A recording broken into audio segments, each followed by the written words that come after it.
जीवन का कोई भरोसा नहीं है कि कब आपका कहाँ पे जीवन जो है आखिरी हो जाए, क्योंकि इस समय ऐसा कुछ चल रहा है हमारे समाज में। हमने बहुत सारी केसेस इस समय देखी कि पुरुषों को मारने के लिए किस तरह की जो है साजिशें चल रही हैं, वो भी शादी के बाद।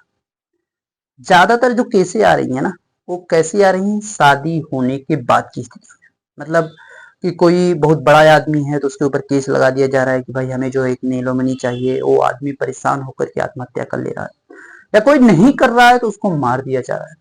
मतलब जो प्रेमी है उसके साथ मिल करके उसको मार दिया जा रहा है, कहीं जंगल में ले जाकर के मार दिया जा रहा है, कहीं जो है घर में ही काट करके ड्रम में भर दिया जा रहा है। उसी पैटर्न पे चलते हुए एक और नई केस आई सामने। हमने कोई एक पुरुष, जब एक महिला को, इस समय हमारे देश में ऐसे ऐसे कानून या संविधान है जो अगर कोई महिला को छू भी दे तो उसको कह सकते हैं फांसी की सजा सा हो जाता है। लेकिन वहीं अगर महिलाएं जो हैं पुरुषों को मार रही हैं, काट रही हैं, जान ले ले रही हैं, तो उनके लिए कोई कानून नहीं। ऐसा क्या है यार?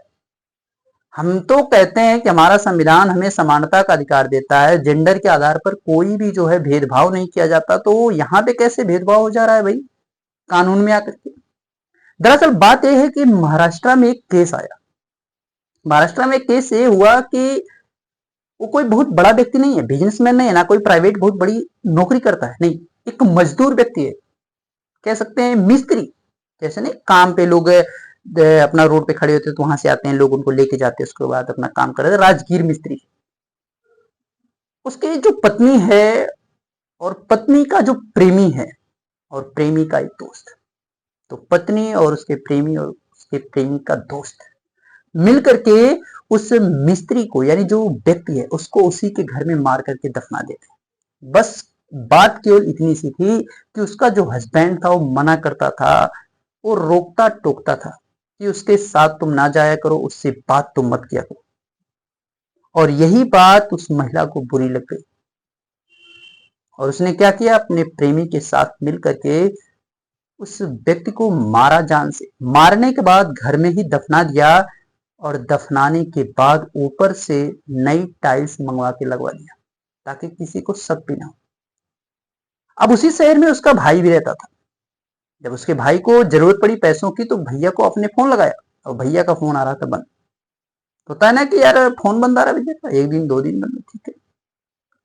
तो 4-5 दिन बाद वो घर आया तो पता चला कि भैया तो कुरला गए हुए हैं। अभी ने बताया कि भैया तो कुरला गए हैं। तो भाई ने कहा ठीक है, आएंगे तो फिर बात कर लेंगे। फिर वो 10 दिन बाद आता है और 10 दिन बाद जब आता है तो भाभी भी गायब, भाभी का फोन भी बंद। अब उसके बाद भाई को थोड़ा सा डाउट होता है, लेकिन अभी पूरी तरह से नहीं, क्योंकि जो पड़ोस में लोग हैं वो बताते हैं कि भाभी तुम्हारी तो बाहर गई हुई है, बता के गई थी कि भैया के पास जा रहे हैं।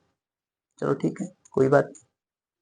उसके बाद जब हुआ 21 जुलाई, यही 21 जुलाई 2025, उस दिन जब आया तो पड़ोसी जो था वो भी गायब।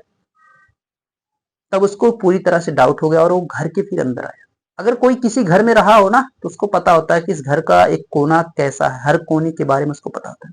और उसने जब देखा कि फर्श तो परिवर्तित हो चुका है, फर्श तो बदल गया है, क्योंकि टाइल्स जो थी वो 8x8 की लगी दिख रही थी उसको, मतलब तोड़ा गया था 8x8 के एरिया में लगभग, और उसने उसको दफना दिया गया था। 8 फीट लंबी टाइल्स लगाई गई थी, 2 टाइल्सों का बनाकर। फिर उसने सभी को, जो मोहल्ले में लोग थे, उनको जुटाया और जब वहां पे खोदा गया तो देखा गया कि डेड बॉडी अंदर से निकल गई।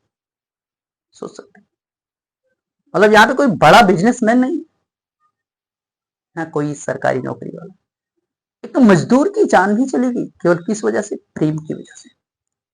तो क्या ये शादी करना ही गुनाह है क्या? कि अगर आप शादी कर रहे हैं, अब आपको नहीं पता है कि कौन किसका प्रेमी है, किसके कितने प्रेमी है, और घर वाले ये चीज नहीं समझते हैं। घर वाले तो यही कहते हैं कि लव मैरिज करके क्या करो। हाँ, लव मैरिज करने वालों का भी हाल आपने देखा होगा। साहिल क्या था, साहिल और मुस्कान ने, साहिल तो लव मैरिज ही किया था।